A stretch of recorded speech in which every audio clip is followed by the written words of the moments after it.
The art of economics consists in looking not merely at immediate, but at the longer effects of any act or policy. It consists in tracing the consequences of that policy, not merely for one group, but for all groups. Welcome to Keith Knight, Don't Tread on Anyone. Today we'll be discussing The Elephant in the Brain by Robin Hanson. We have Mr. Hanson with us. He is an associate professor of economics at George Mason University and a research associate at the Future of Humanity Institute at Oxford University. Helping me out is Mr. Jeremy Kauffman, the founder of Library.tv. Mr. Hanson, thank you so much for your time. Great to be here. What is the thesis of The Elephant in the Brain? I am a professor of economics and have been for a long time. And this is about the one mistake I think we social scientists most make. And that is to take people at their word for why they do things. We think we're skeptical, at least we economists do. We think we are not taking people at words. We think we are assuming that they are much more selfish than they actually are, but we are actually pretty gullible.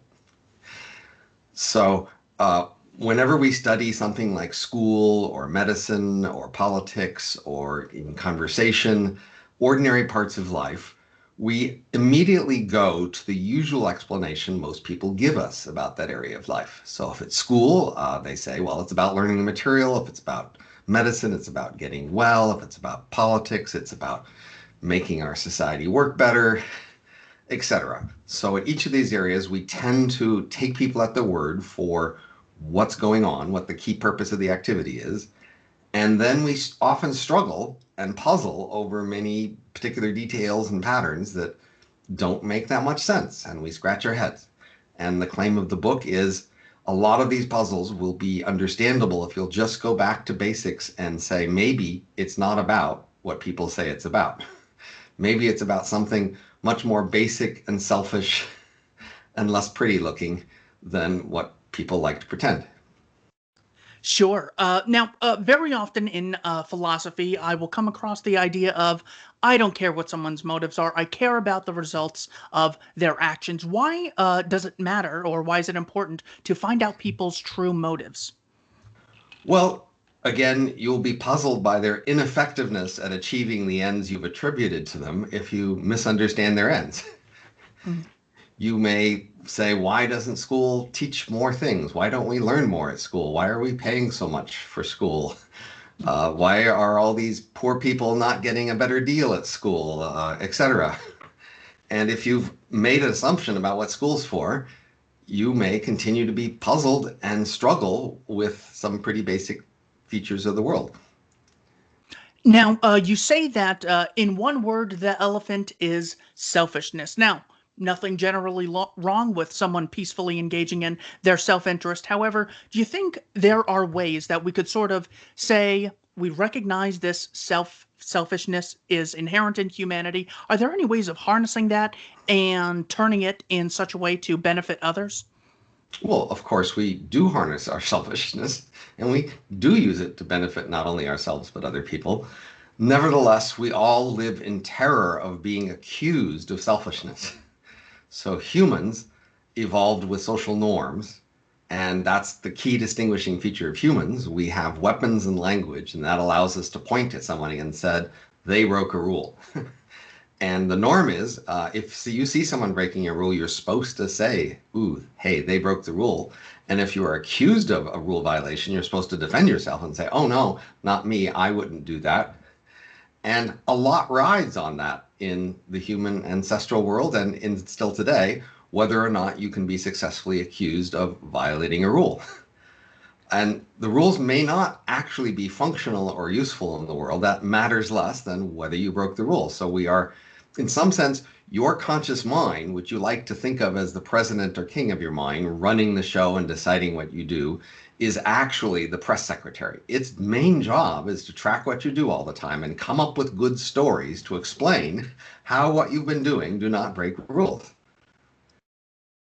Now, I have noticed that sometimes I will lie to myself. The biggest one is, I don't have to write that down, I'll remember it.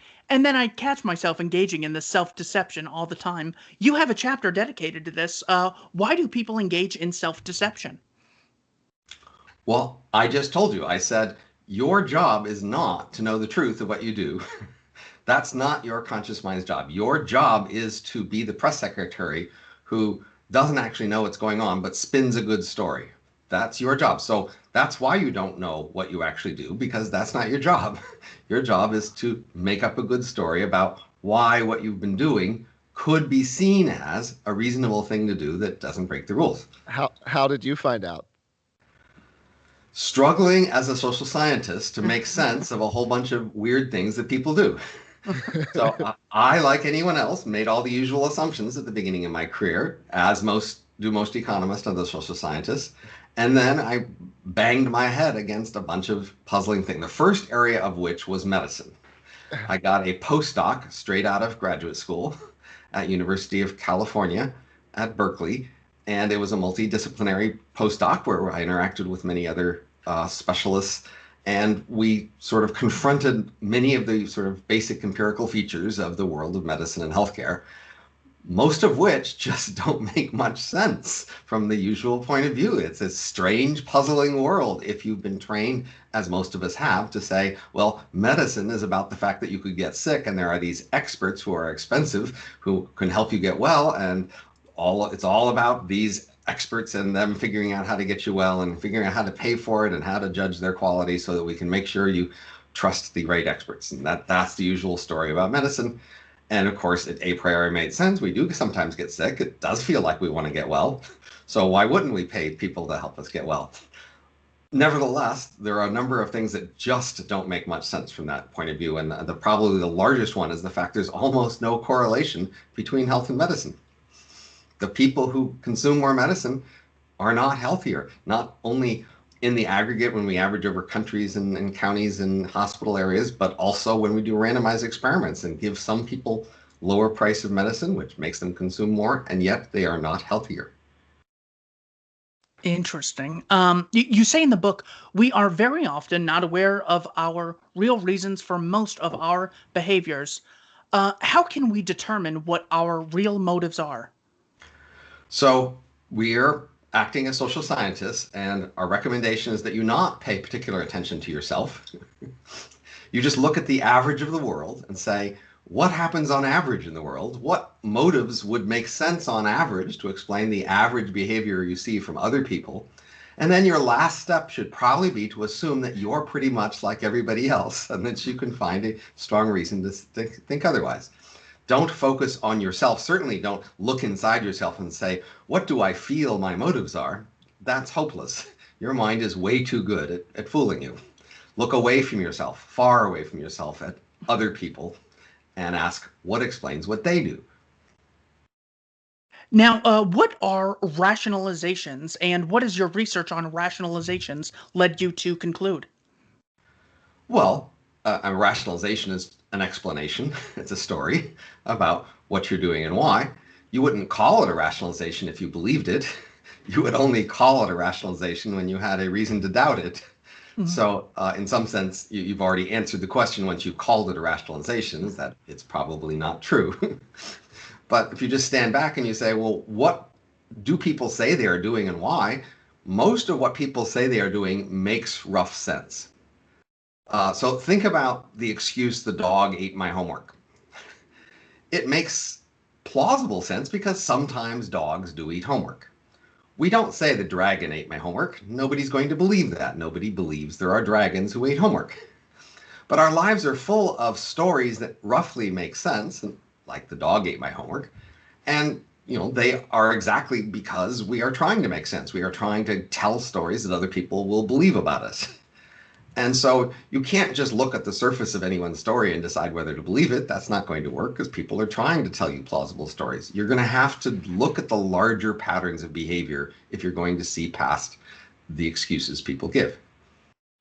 And before I shift things over to Mr. Kauffman here, what are some daily examples? So we mentioned in the field of medicine, I don't go to the hospital or to doctor's offices that often. Are there daily examples of when we come into contact with the elephant? Absolutely. So the key point is our book is structured where the first third tries to make it plausible that you might not know about your motives. But then the last 2/3 goes through 10 different areas, one by one in detail, trying to convince you that in each area you're actually wrong about your motives. And in fact, that's really the only way to persuade you. There's no way to convince you in the abstract that you're wrong about things. You're just too convinced that you're not wrong. I have to walk through specific areas in some detail to convince you you're wrong. So our first chapter is about body language. Your body language tells many truths that you deny and that you won't admit, including the fact that you flirt with people and that you are not equal in status to your associates when you interact with them. We have a chapter on laughter that tells you that why you laugh and when you laugh doesn't fit the story you will give about why things are funny or when they're funny. We have a story on charity, on consumption, on politics, etc. And the key point is in each area, we have to walk through the details in order to convince you that, in fact, you're not being entirely honest with your motives, because your usual story is intended to make enough sense that you can get away with it usually. And you do get away with it usually, because you're usually not being probed to the level we're going to probe and push here. And again, we're not going to probe on you and your personal history in the last hour. You've got that covered and pretty well protected. We're going to look at the average of human behavior, and that's where you're going to be exposed because you've been trying to hide behind the average, and the average doesn't fit. Mr. Kauffman, take it away. Well, I asked you how you came to discover some of these things, and you said that you were embedded in these like systems, and things didn't make sense to you. But this isn't true of a lot of people. A lot of people do just go along with it. It makes sense to them for the reasons that you point out in your book, right? So there kind of had to be something a little bit different. You have to be looking at the patterns of behavior and trying to explain that. Most people don't look at the patterns of medicine and notice the fact that, in fact, there's little correlation between health and medicine. Most people haven't noticed that fact because the correlation between health and medicine isn't a primary factor that stands out in their life. Most people don't notice that we spend a lot more effort paying attention to medicine, which has a lot lower connection to health, than we do to things that seem to have much stronger connections like nutrition, sleep, air quality, exercise. Most people don't notice that they don't pay very much attention to those other things. Have you ever taken those ideas about what medicine is actually about and spoken to them, say, in a room full of doctors? I don't get invited to rooms full of doctors. How?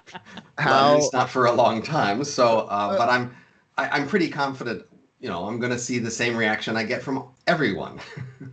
So, most everybody is actually pretty defensive about medicine. Medicine is one of the sacred areas in our world. If we were talking to ordinary people, I don't know, in Africa 400 years ago, we might not get as much pushback. But in our world today, medicine is relatively sacred. And so even most people of a certain age have a story about some relative who would have been dead if not for modern medicine. And so people are really tied into that. Yeah. But there are probably some doctors you've introduced these ideas to, and they've found them interesting. Oh, sure. I mean, if you get them one by one, that's a whole different story. The same for teachers, even, for example.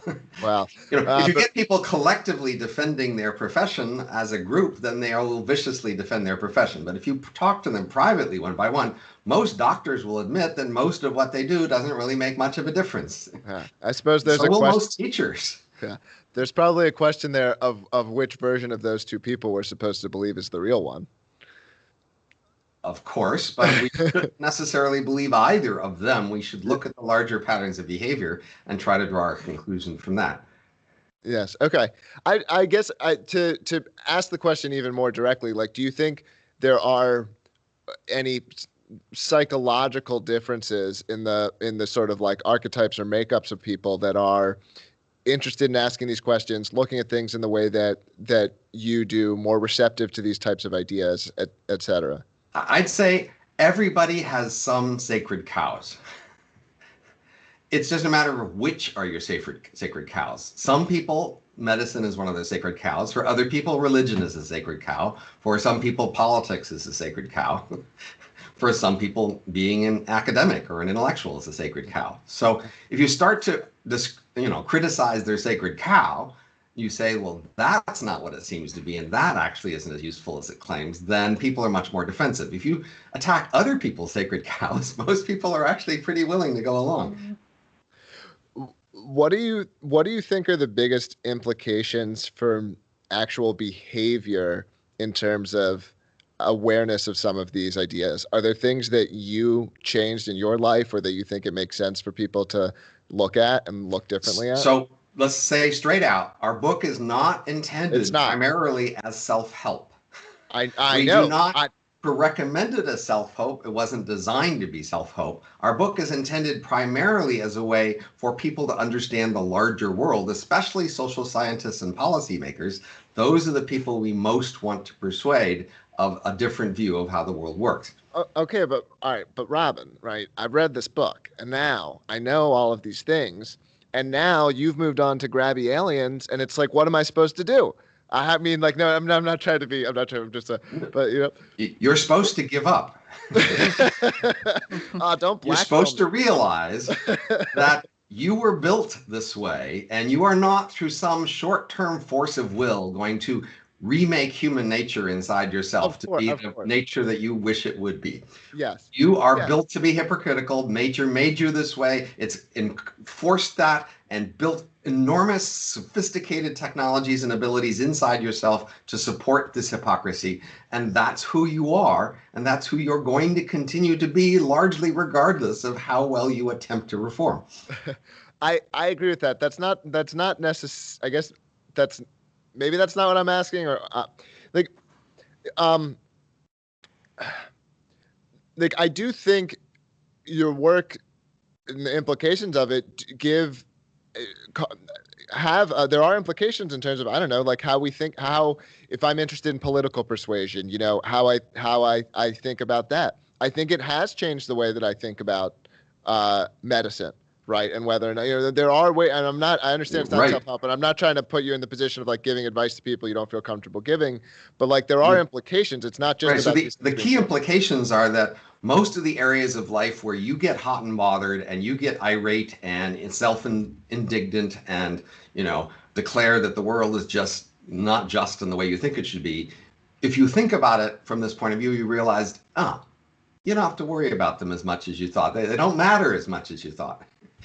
Nobody's learning that much in school, so don't worry if your kid's not learning that much in school.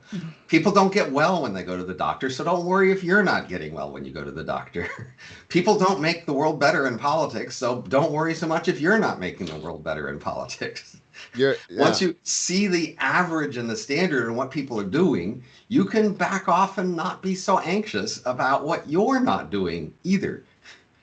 Fair. All right. Very good. I like that. Has anyone, or have you ever thought about that there's almost postmodern nature of your work where you've sort of rationally encouraging skepticism of rationality, like almost proving the ways that we believe certain things like are incredibly subjective and driven by all these other factors?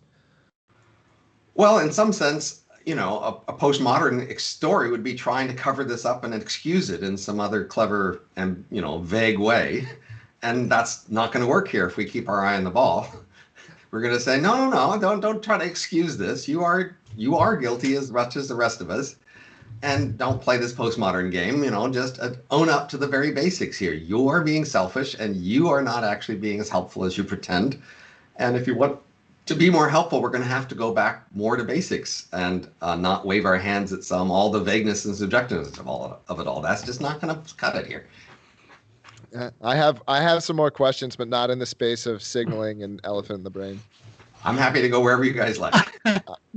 Just before we get there, I got a few more for you. My favorite study in the book was where they had shown two pictures of women to guys and said, which one's better looking? And the guy would choose it. Then the guy would close away the pictures and say, that's really interesting. Now, why did you choose this woman? And then he would show the other woman. And then people would justify an answer they never even gave. That to me was so mind-blowing. I looked it up and then saw the video and almost started. That's just very depressing.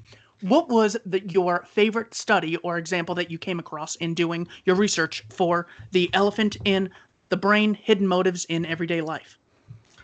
I don't think I had a favorite study. The studies were not the thing that focused my attention.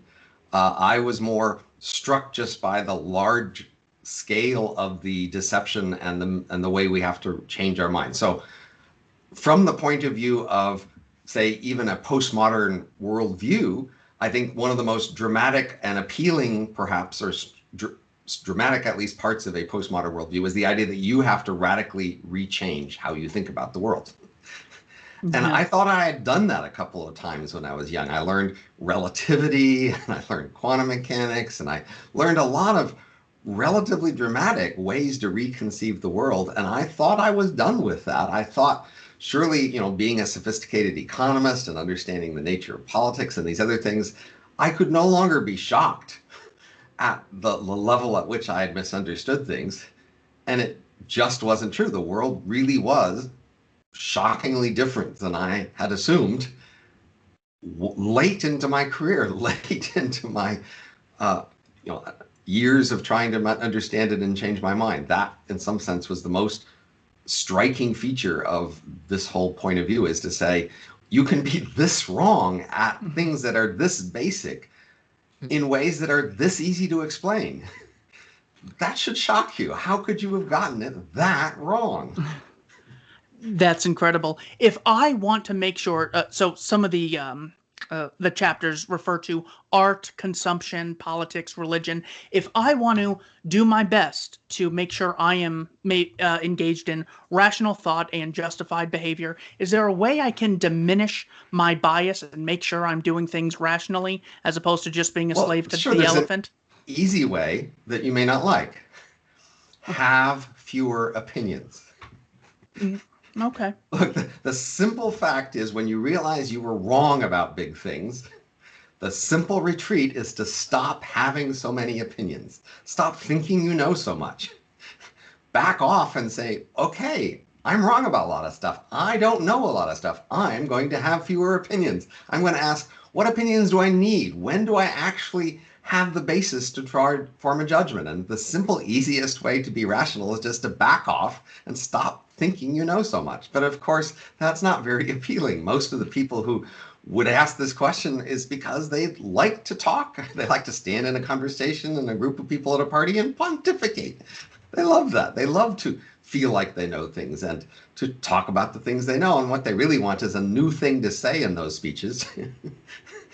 Not to be told to shut up and stop pretending you know things. Well, I will say you can just take the advice in the other direction, and now it's just justified, right? Because, it's just my human nature, and, just accept the fact that that you enjoy doing it with full self-awareness of it being unhealthy epistemology. Sure, as long as you're aware that you're bullshitting and you don't actually know what you're saying is true, then that's at least some step toward honesty. So that is how we can maybe humble ourselves and possibly have less opinions for ourselves. Do you have any advice on how to change someone else's mind? Well, don't. They are really well defended. People are not set up to make it easy for you to change their mind. Don't presume they are. Don't presume that like a rational argument or clear evidence is going to change their mind. That's not the way we're built. That's not the way you're built. That's not set up to be easy, and you shouldn't expect it to be. And maybe you should just try to make the world better without forcing people to change their mind. People get their pride tied up in with whatever thing they've said. They don't want to publicly admit they're wrong, and maybe you shouldn't even be trying so hard to make them publicly admit they're wrong. Why don't you just try to figure out how, if we did something different, it would be better, and let people believe whatever excuses they want to believe about why they're doing it, as long as you can get them to do the better thing. Got it. That is all I got on the elephant in the brain. Mr. Kauffman, take it away. So you have so many ideas, but one that I am especially interested in is prediction markets and futarchy. Yeah. I was wondering if you could just introduce those concepts a little bit for people who might not be familiar. Absolutely. So we all form collective opinions in many ways, and we use those collective opinions as the basis for policy and collective action and organizational action. And it has seemed to many that the process by which we form these collective opinions is broken and often error-prone. And if only we could produce some better process for forming our collective opinions, then we could be better informed about many important things, including medicine, education, politics, etc. Now, it seems that in general, this is this deep, difficult subject of which, philosophers and wise people have long pontificated, and therefore it would be intractable and you couldn't actually make much progress. That would seem like a reasonable assumption to make from a distance, but it turns out it's not true. It turns out there's actually a pretty easy way to improve our collective estimates on topics, and that's just to set up a betting market and believe the odds. Setting up a betting market and believing the odds is a remarkably cost-effective, efficient, fast, subtle, and inexpensive way that we can all just believe the truth. And it works in a very wide range of contexts, and it's a powerful method. And you might then say, wow, the problem of the ages has been solved. We now know how we should all come together to decide what to believe, what's true. All we need to do is pass the word, and pretty soon we'll be adopting these betting markets, and then the world will be a so much better place. That's what you might think if you were someone who hadn't read the book, The Elephant in the Brain, and took people at their word about what they do and why. And it was one of my lessons that taught me the lessons of the book, that people are lying about what they're doing and why, because this was one of the early examples that told me that people say they want better ways to aggregate the truth together for estimating things, and they lie. They just do not want such things. And they will not take them if offered, and they will actively resist them because they do not want such things. So I'm generally a believer in these ideas and a promoter of them. There is one criticism I've seen that the rebuttal of. I'd be curious to get yours while you're here. And there's an example of it the other day, which is I don't know if this is real or not. I just saw a meme on Twitter, but that someone took out a bet at the Super Bowl that there would be a streaker, and then they streaked themselves. Right, so they took out the big bet. Yeah. Mm-hmm. That prediction markets, if you're using prediction markets for at least if some kind of activity, say like the life of someone, or whether or not a bad action would happen, even something like COVID deaths, that you're now creating a market incentive to produce the outcome.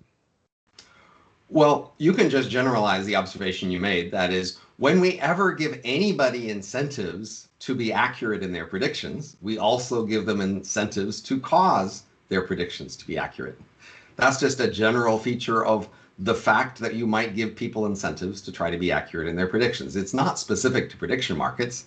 It's general to the idea of giving people incentives for things. For example, some people said if Trump were president, terrible things would follow as a consequence. And you know what? Some people were able to make sure some terrible things followed as a consequence, regardless of what other things would or would not have happened, right? It's just that had nothing to do with prediction market. That just has to do with trying to go back and say, see, I was right. Now, generically, we have solutions to this, which is to try to focus on predictions that are harder to influence. So, for example, if you have a prediction about a deadline, you might create the problem that someone will say, oh, we won't make that deadline, and then they will cause the deadline to fail in order to show their prediction. Now, in a prediction market, a nice thing to do about that is to make sure everybody associated with the project has a positive stake. So if you give everybody $100 if the project succeeds, and now you let them bet that $100 up to 200, down to 50, but not below zero, you've made sure everyone maintains a positive interest in having the project succeed, but now they can reveal their information in the differences, how they move from 100 up to 500, to 200 or down to 50, and those differences are where they'd express their beliefs. So once you realize this problem of incentives is potentially a problem, there are ways to deal with it. But again, the general phenomena here is, people say they want a way to aggregate beliefs. You give them this mechanism and they go, well, and then they look for some problems. And then you show them a solution to the problem. They go, oh, okay. And then they're still not interested in the solution. So often what you find is that when people point out problems with some solution, it's because they don't want to do the solution. It's not that if you show them there is a solution to the problem they point out, they will change their mind and do it. They will still just look for more problems. Well, I mean, this goes back to one of the ways I became familiar with this idea. Is I want to say it was Timothy May's like crypto anarchy, where he talks about how you could have a public anonymous insurance market is effectively equivalent to an assassination market. If I can make a public prediction about someone dying within a specific narrow date range, you're effectively creating an economic incentive for someone to do that, because they can take the other side and then do it. That's, of course, long been an issue with insurance markets. Yeah. It's one of the reasons that people fair, initially opposed insurance. Insurance had a long time to get adopted in the actual markets, exactly because initially people said, oh, no, you wouldn't want to have insurance markets because then people would kill people. And so we actually took a long time to show people that it really wasn't anywhere nearly as big a problem as people were worried about, and there were relatively straightforward ways to avoid it. Yeah. Very good. I mean, hey, I'm in the middle of a project myself that makes an economic claim essentially that's counterintuitive, that was very controversial when the public sort of became aware of it. So and always the question is, do they actually want it?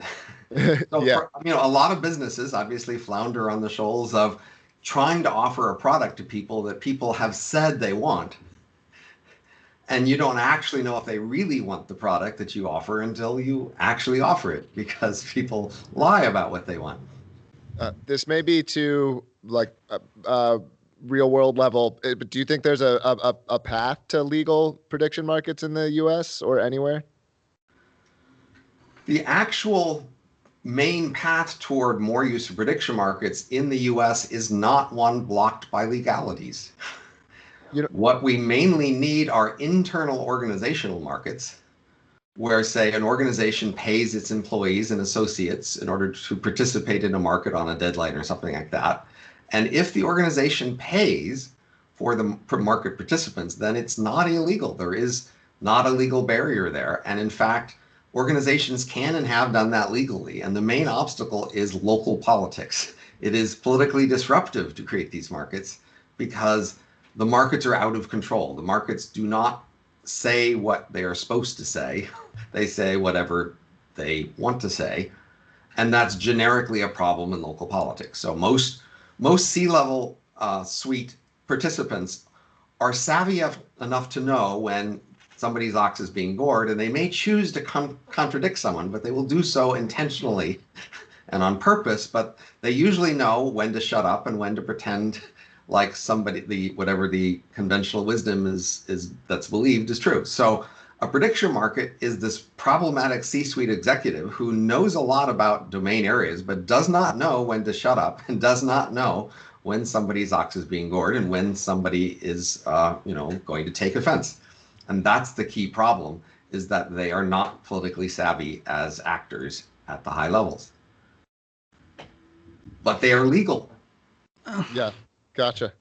Keith, do you have any questions in this area?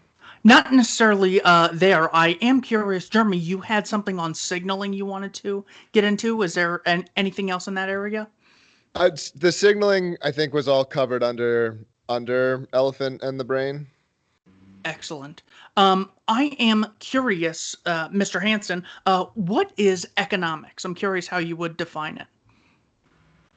I am a scholar or intellectual, and I have at times had to define myself as some particular kind of scholar or intellectual, because the world of scholars and intellectuals is divided up into territory. And you have to show your allegiance to one part of the territory in order to get any resources or support from that part of the territory. So at a fundamental level, economics is another word for one of those territorial markers, where some people will need you to pledge allegiance to being on one side of the line if they're going to give you some support. That's functionally what these words and these categories actually mean.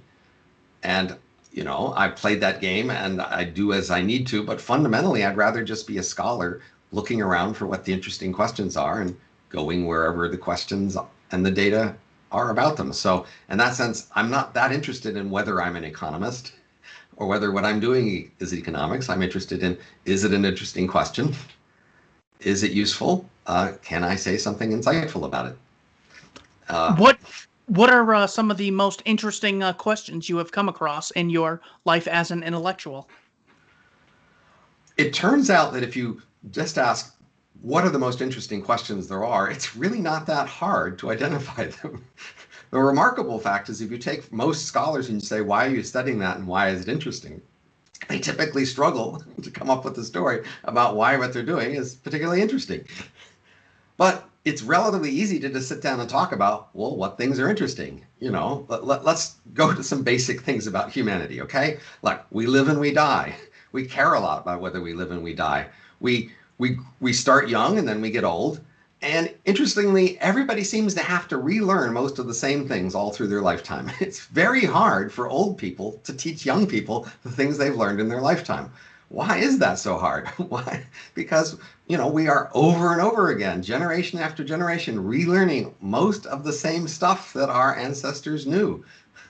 That seems tragic and important to understand. Why, do we divide up the way we do into all these different subgroups that we fight among each other? Why these subgroups? Why not other subgroups? Why do we even care so much about them? There's lots of very basic things that we could have learned far earlier we now know vast, subtle things about physics in the universe that our distant ancestors couldn't possibly have even understood the questions to. Yet very basic questions about social science and human relationships, which we've known about the questions for millennia, somehow we still struggle over their answers and struggle to even accept basic data about them. Why won't we face the most basic questions about people and our relationship to each other? I hope it's obvious why these questions are interesting. I hope it's obvious why these questions would matter. And most ordinary people can relatively easily tell what seems an interesting question from what seems a weird, obscure, and hard to understand why that would be an interesting question. And most academics run away from the questions that would seem interesting to ordinary people exactly because their main priority is to show that they are different. They are trying to show that they are not just an ordinary person thinking about something. They are special. They have some special tools and methods and ways of thinking, and that's why they deserve their funding and distinguished roles. What are some of your favorite books you have ever read? Unfortunately, I think what books you like when in your life is a relatively personal thing, and it says much more about you and what you knew at that time and what you had been exposed to than it does say in general about books. I know people like to play the game of favorite books and exchanging them, and there are definitely some books that are better than others. But, for example, look, War and Peace is my favorite novel. Is that absolutely the best novel ever? Probably not. But, at a particular time in my life, it charmed me by the fact basically that the author wouldn't hide his theories. The author would say directly, here's my theory about how these characters are interacting and what motive drives them. And then he will describe those characters doing things. And then he will again go back to his theory and he lets you compare these things to each other, which most authors don't let you do. They make you try to infer their theory of the characters from what they've said, but they are pretty, evasive about telling you directly. All right, so War and Peace, favorite fiction. What about your favorite nonfiction? So those are going to be things that at a particular point in my life, there were a revelation to me. So for example, Geoffrey Miller's The Mating Mind was a revelation to me at a particular point in my life, but I don't know that it is, in some absolute thing. Herbert Simon's Sciences of the Artificial, that was an insight to me at a particular point in my life. I understood that. But, over time, the more you know, the less that any one book can really shock you and show you a lot of things because you've learned a lot. And that's not the fault of the book so much as what you've learned. I'll admit, as I've been reading your blog for a long time, and your book came out, and I was really the Elephant in the Brain. I was really excited. And then I kind of felt like, Robin taught me these things actually over the last 5 years already. But it's really a fantastic work for anyone that's not new to these ideas. I had some other questions about just sort of things that I've seen you talk about at different times. I could just hop around a little bit, Keith.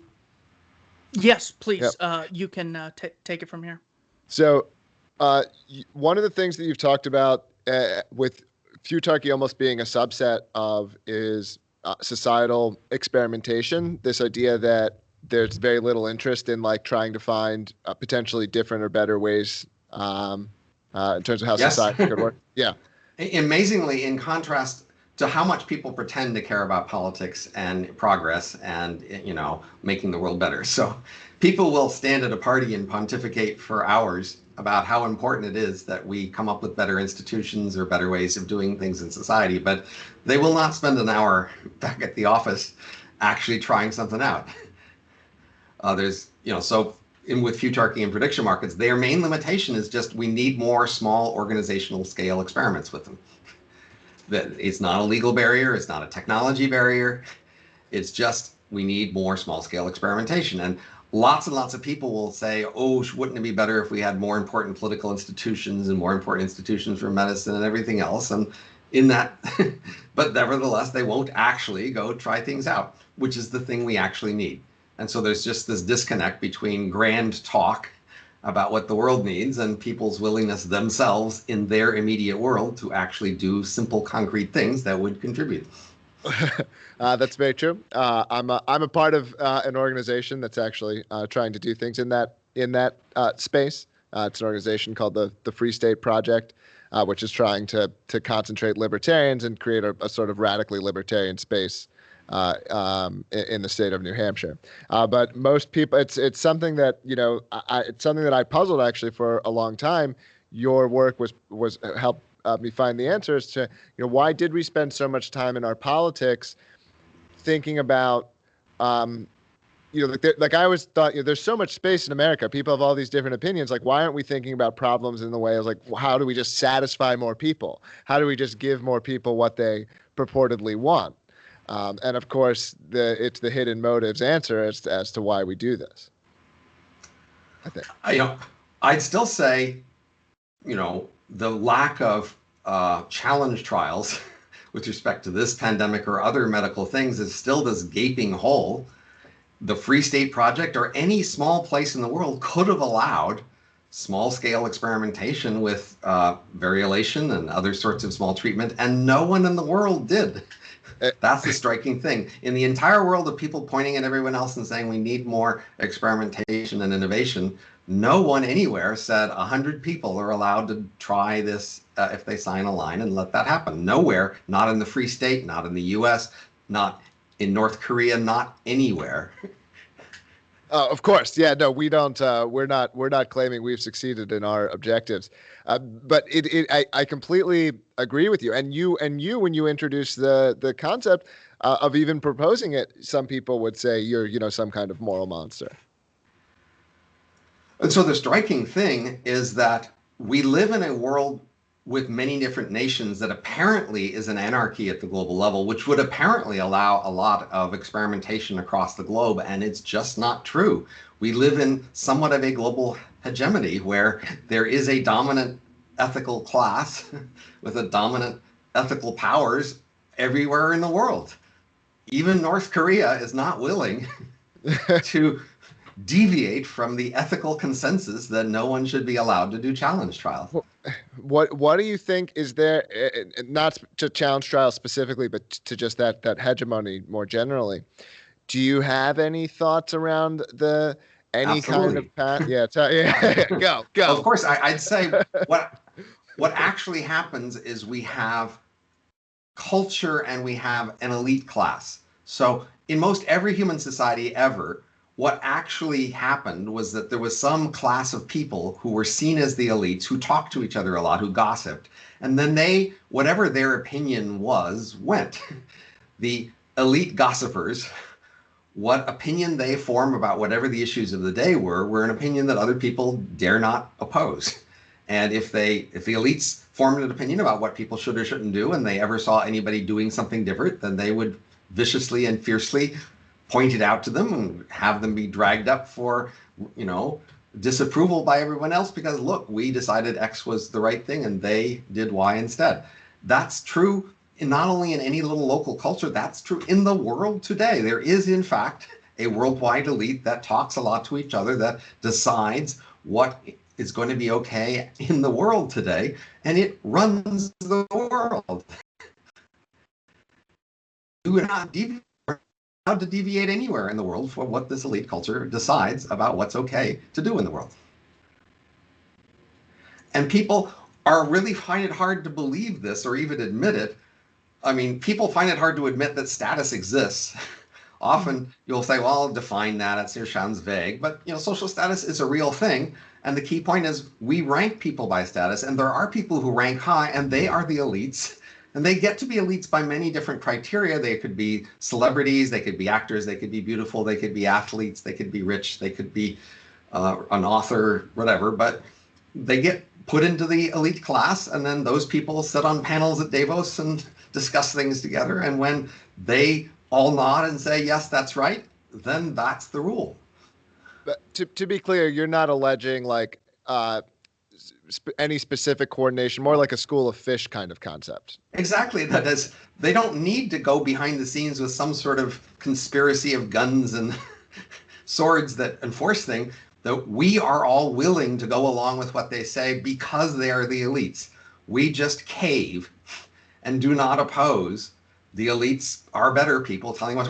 Many people claim there are no elites and that we are egalitarian world, and it's only their opinions that influence us through their evidence or something, and that's just patently obviously wrong. Are you familiar with the Martin Gurry thesis? Sure, of course. Yeah. What do you think it's correct that the elites are losing power? Well, it's an insightful observation that there have been these groups that tried to have political causes, and they are just more interested in LARPing and doing the sort of style of a protest than actually having political effects.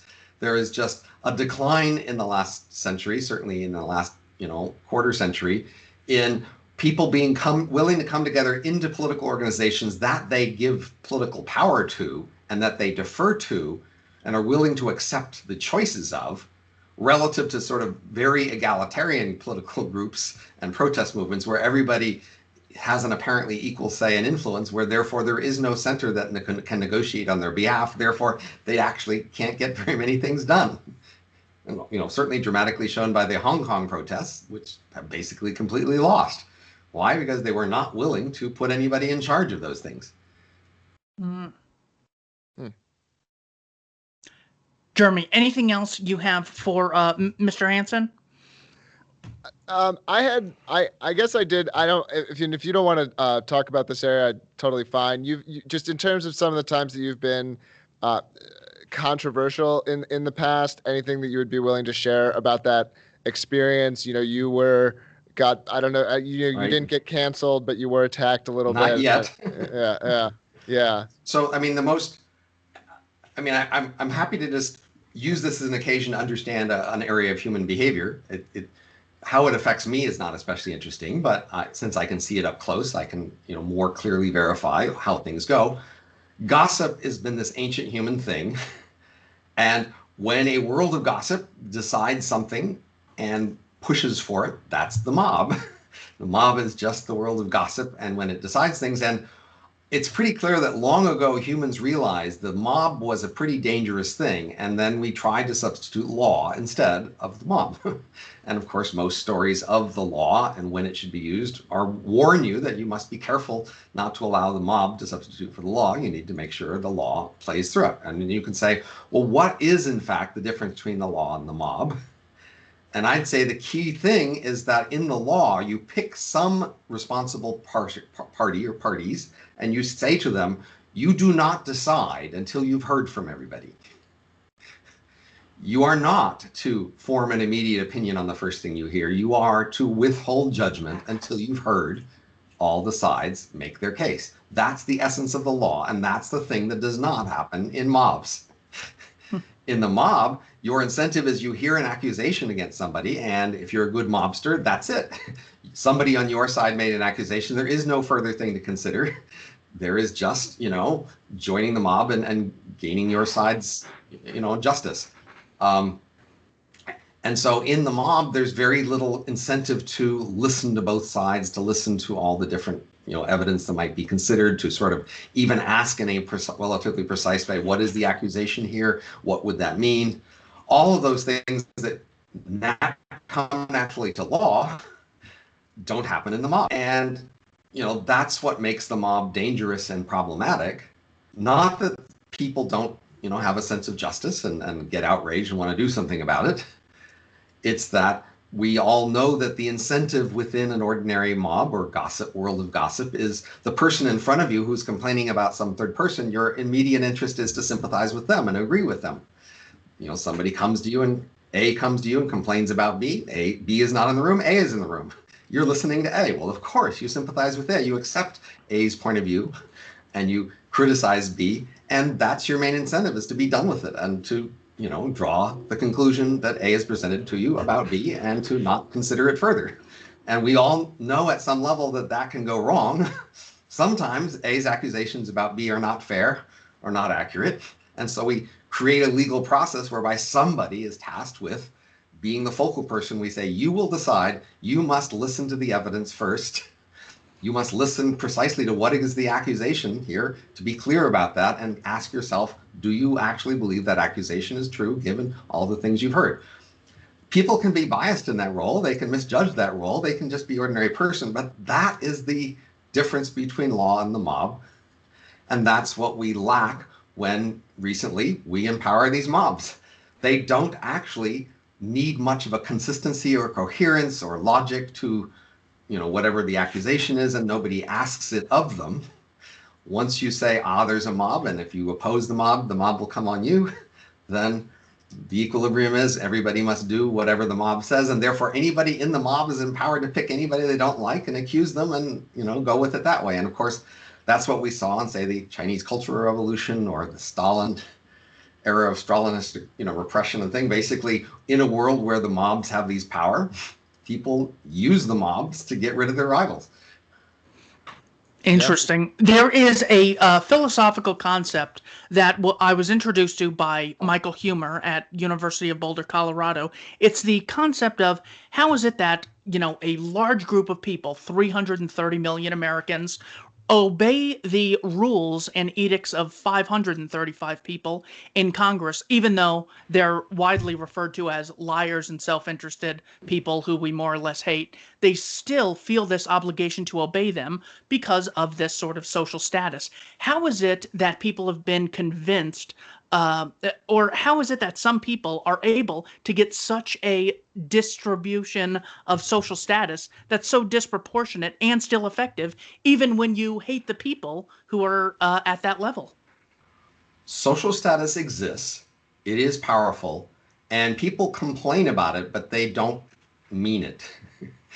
People actually crave not only status, but any affiliation with other people who have status. Just, look outside of a sports stadium at the people who will crave any sort of appearance or wave from the people, the stars who are walking out of the stadium into their locker rooms or whatever, or at any music concert or anything like that. You will see how much people literally crave in the deepest part of their soul any sort of connection with high status people. They want that connection, and they are very willing to defer to high status people if that will in any way give them any appearance of status. People pretend like they oppose this somehow, and they just don't. This is, one of the elephants in the brain, one of the obvious things that we're just lie about. We accept elitism. We accept that there are these elites far above the rest of us. We crave any association with them. We are happy to go to a panel talk where they're sitting on the stage gossiping with each other about things as long as we can seem to be in the room and be part of the same group. That's just who we are. If people like your ideas, where should they hang out? Well, you apparently say that sometimes you could read my blog and you'll get a taste of these things, and there's many archives there. And of course, I'm easy to find, Robin Hanson. And if you Google the name, you'll find my websites and things like that.